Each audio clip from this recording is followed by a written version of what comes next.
It was raining on the night of Halloween.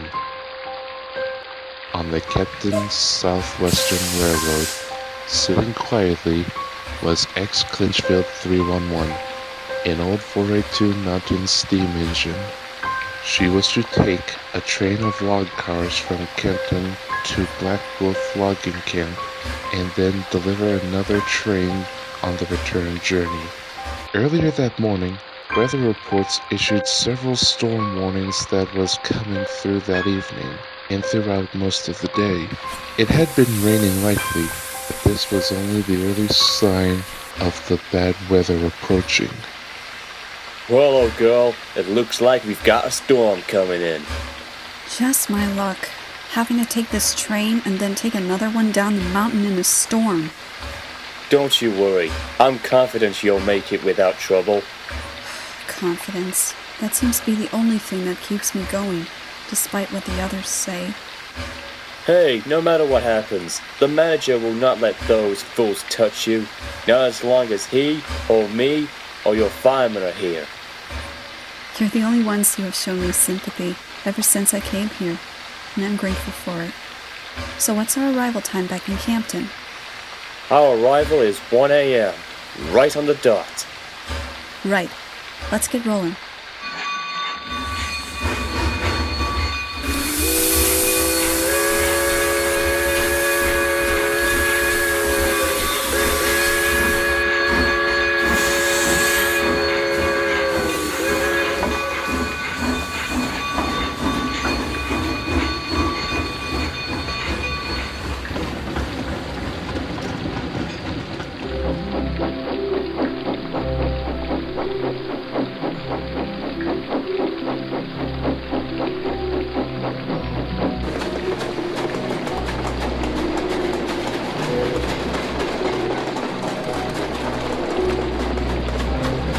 During the run, 311 was doing very well, traveling 15 miles per hour, the correct speed to travel on the Miller River Canyon. It was still raining lightly, now beginning to follow with the rumble sound of thunder and whistling winds.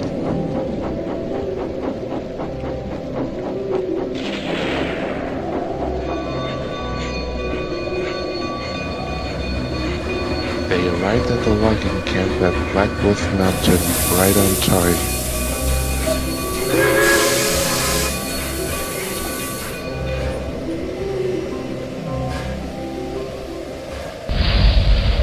After being serviced and checked over by her crew, 311 was preparing to take the other train of log cars back to Campton.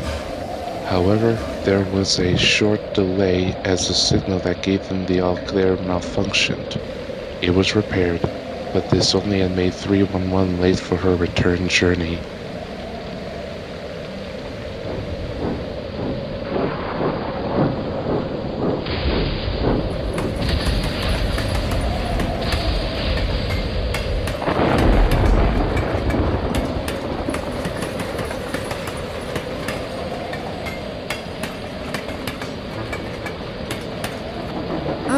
This rain is almost hard to see through.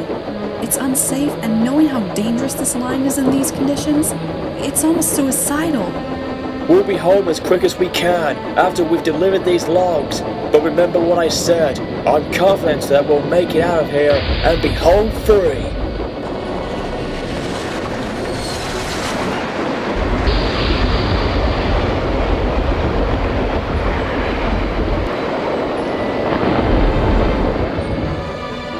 The storm had gotten more worse for cause of major flash floods, loosening large rocks and trees from the banks, causing them to plunge into the raging rapids below, pulling them downstream.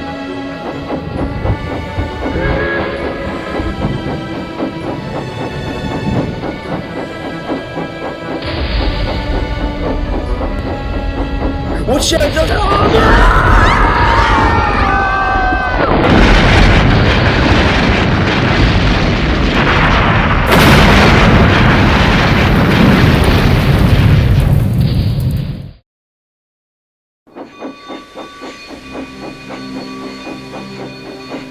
No word of 311 at Kenton was heard the next day.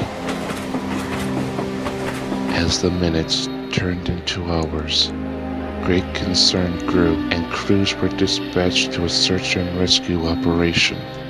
When they came across the Miller River, they saw that the bridge had collapsed.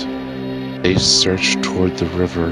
There was no indication that a train may have gone over it. Other than the bridge itself, whatever happened to 311 and its crew, they had vanished into thin air.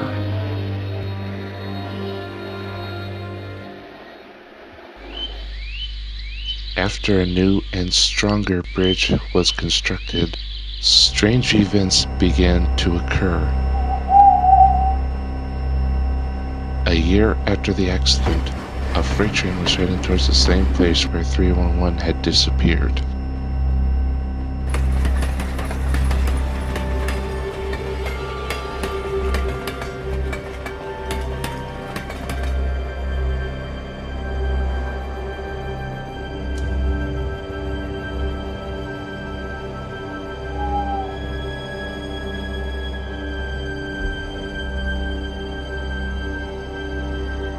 The engineer and the locomotive claimed to have seen a headlight, hearing a bell ring and a whistle sounded.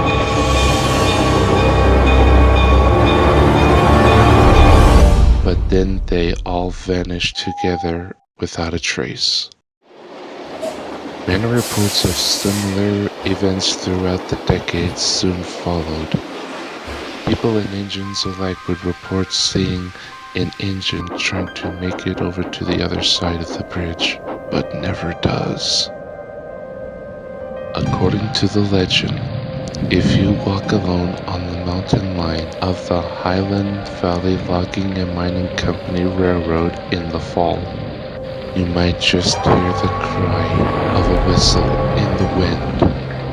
If you're brave enough to walk the line during the thunderstorm on Halloween, you might just get a glance of a 482 with a blood-red lamp.